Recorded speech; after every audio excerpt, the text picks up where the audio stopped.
Hey guys, thanks for watching. Thanks for listening. This is your host Thomas Tyree from On the Hot Podcast. Today, this will be the Combat Series episode number 8. This episode will be coming on all 4 of our platforms: our Instagram account, our Facebook account, our YouTube account, and our Apple Podcast account. So let's go ahead and dive into the first segment of the Combat Series. I'll be sharing my fight prediction on this weekend's fight taking place in the sport of boxing between Errol the True Spence versus Terrance Bud Crawford. We will finally see the dream match happen. Boxing fans, it is an exciting time to be a boxing fan in the sport of boxing. We are finally getting the dream fight that fans have been waiting for in the welterweight division for the last 5 years. 5 years in the making. We're finally getting Errol Spence versus Terrance Crawford this weekend. This is the biggest fight of the calendar year 2023. If you guys follow the podcast, I said Gervonta Tank Davis versus King Ryan Garcia was the Super Bowl of boxing. But when you talk about caliber fights, when you talk about the best of the best fighting, this will be the biggest fight of the year. This will be the biggest fight in combat sports of the calendar year 2023. This is the biggest fight of the decade. This is the biggest fight in the sport of boxing since we saw Floyd Mayweather versus Manny Pacquiao in 2015. So this fight has everything that you want. It's a winner take all fight in the welterweight division. There's a total of 4 titles on the line, with the winner walking away with 5 titles. Errol Spence will be defending his WBC, IBF, and WBA world titles. Terrance Bud Crawford will be defending his WBO title. The Ring Magazine world title will be awarded to the winner, who will be the king of the welterweight division. So there's a total of 5 belts awarded to the winner. And history's on the line. The winner of this fight will edge themselves in history as one of the best welterweights in the sport of boxing and the first undisputed welterweight champion in the 4-belt era of boxing. So there's a lot at stake here. Everything is on the line. So the 2 respective fighters' accomplishments in the welterweight division have been very superior. Both of them have been very superior as they've been trying to prove who's the best of the best in the welterweight division on their collision course to this weekend's fight. Errol Spence is currently the unified champion. He's the WBC champion, the WBA champion, the IBF world champion, unifying those 3 titles by beating the best of the best. He took those titles away from previous championship holders. His resume at the welterweight division, it's impressive. He has the best welterweight record. He has the best welterweight resume as we speak today. He beat Sean Porter. He beat Ugas. He beat Mikey Garcia, Danny Garcia, on his quest to becoming one of the all-time greats in the welterweight division, a unified champion in his own right. Then you have Terrance Crawford, who came into the division in 2018 when he won the WBO world title in the welterweight division. He has a 100% knockout ratio in the welterweight division, knocking out his last 6 opponents that have gotten into the boxing ring with him in the welterweight division. So both guys have been on a huge collision course on their quest to finding out who is the true king of this welterweight division. And I'm going to also break down a few other things. Let's talk about the resume. Let's talk about the resume that the 2 respective fighters, these 2 fighters that both of these guys have gotten in the ring with. They have also shared the ring with Kell Brooks and Sean Porter. Both Errol Spence and Terrance Crawford have victories over those 2 respective fighters.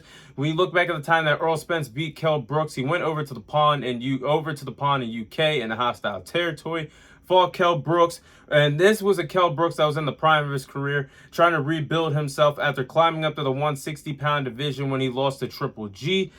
After that fight, he went on to fight Errol Spence, and this fight, it was one heck of a fight, but Errol Spence won the fight via knockout in the later rounds. And this was his first signature win in the welterweight division before taking off to becoming the unified champion in this division. So, and he also broke Kell Brooks' eye socket. Something for him to walk away with, also additional bragging rights of winning that fight. But then you look at when Terrance Crawford fought Kell Brooks in 2020. He basically broke down Kell Brooks in 2020, knocked him out as well.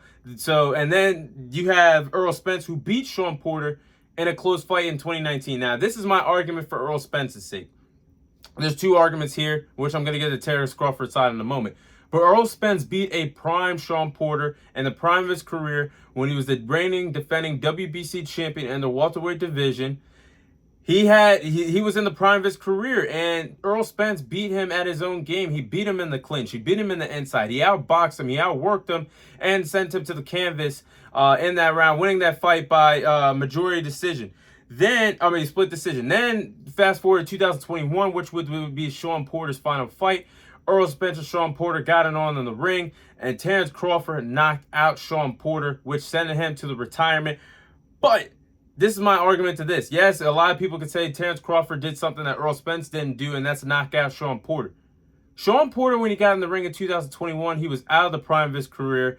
He didn't have the heart to be in the sport of boxing anymore. He was exploring new opportunities outside of the ring by being a boxing analyst, which he is now today, as we speak today. So he was trying out new things. His heart wasn't in it. His dad had thrown the white towel for him. So these are two Sean Porters that both of these guys got in the ring to. These are two different Kell Brooks that these guys got into the ring to. Just to clarify that these guys have got with their wins over different guys that they both shared the ring with in the past. So this is my tail of the tape for the fight. Terrance Crawford is 39-0. He has 30 wins way of knockout. He's the former undisputed champion at the 140-pound division and is currently the reigning defending WBO world champion in the welterweight division.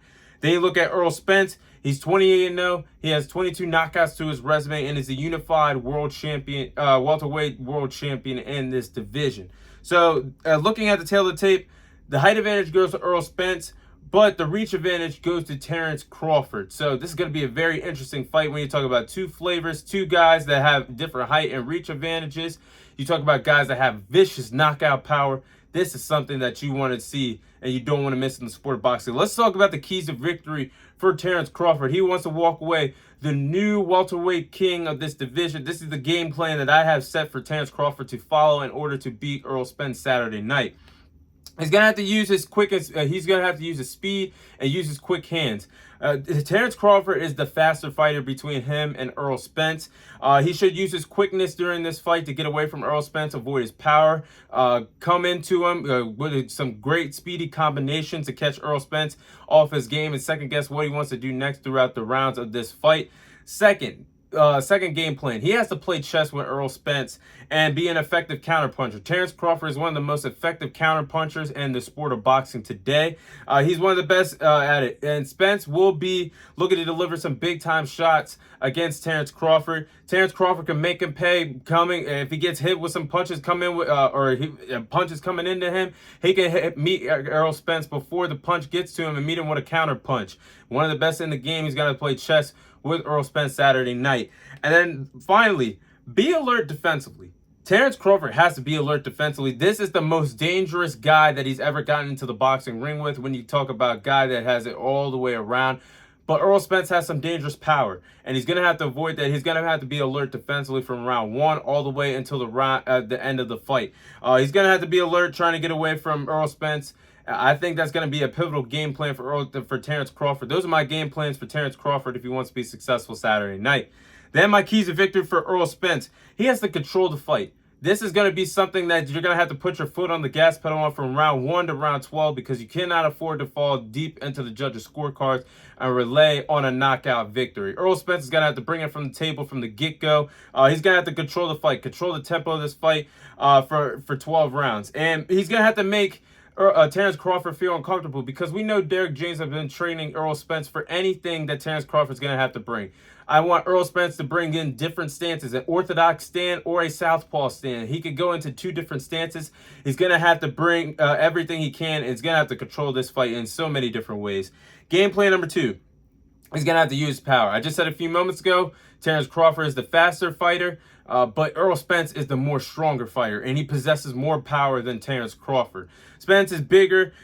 He's been in this division for a very long time. He's a natural welterweight. You have Terrance Crawford, who's climbed up the ranks in his respective boxing career, starting at a lightweight, then going to the junior lightweight division, then climbing up to the welterweight division. Errol Spence has always had this power in his back pocket his whole entire boxing career. He's going to have to use it. He's going to have to break down and damage Terrance Crawford with his power, break him down in between rounds, and then if you can't get the knockout, go for it. He's going to have to definitely do that to slow down a faster Terrance Crawford in this fight. Make him feel his power.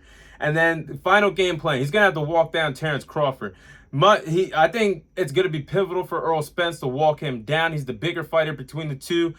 He's going to have to go forward. I can't see Errol Spence winning this fight if he goes on his back foot for several rounds and you're letting Terrance Crawford, who also has a vicious knockout power, come to you and let the fight come to you. Bring the fight to Terrance Crawford. He's going to have to walk him down, land some combination shots in the inside, fight in the inside, land some body shots that could break down Terrance Crawford, make him limited to moving around the ring, make him hard to breathe in between the rounds, break him down, walk down Terrance Crawford. But with all that being said, this was one of my hardest fights to predict.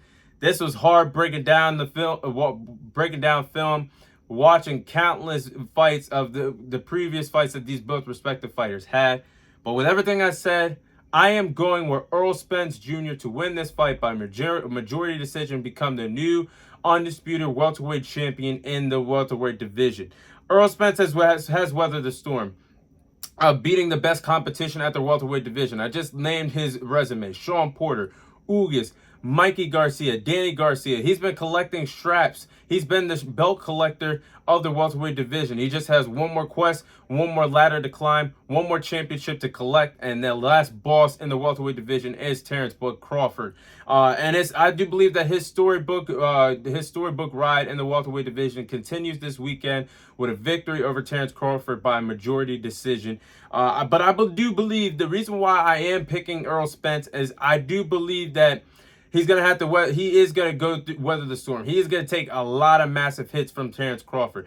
But I do believe that Errol Spence's power will slow down Terrance Crawford throughout the fight. He might even get him very hurt or knock him down, send Terrance Crawford down to the mat for the first time in his respective career. So I do believe that he's going to make him very uncomfortable throughout this fight. But my final message about this fight, I'm comfortable with whoever wins this fight. But this fight has been 5 years in the making. Boxing fans have been waiting for 5 total years since 2018 to see this fight. This is a dream come true for boxing fans. We're finally getting the fight that we all wanted. And I hope that both fighters bring their A game. I hope this is a fight that I could tell my grandkids about one day in the sport of boxing. I want to remember July 29th, 2023. I want to remember this fight for the rest of my respective life. I want to remember this fight. I want this fight to live on for the legacy of the sport of boxing. This is bringing back, shout out to Terrance Crawford and Errol Spence for bringing back 50-50 fights, fighting the best of the best, fighting the best competition on the planet, the best competition in your respective division. May the best man win between the two respective fighters. And this is my fight prediction. I'm going with Errol Spence to pull out the win by majority decision.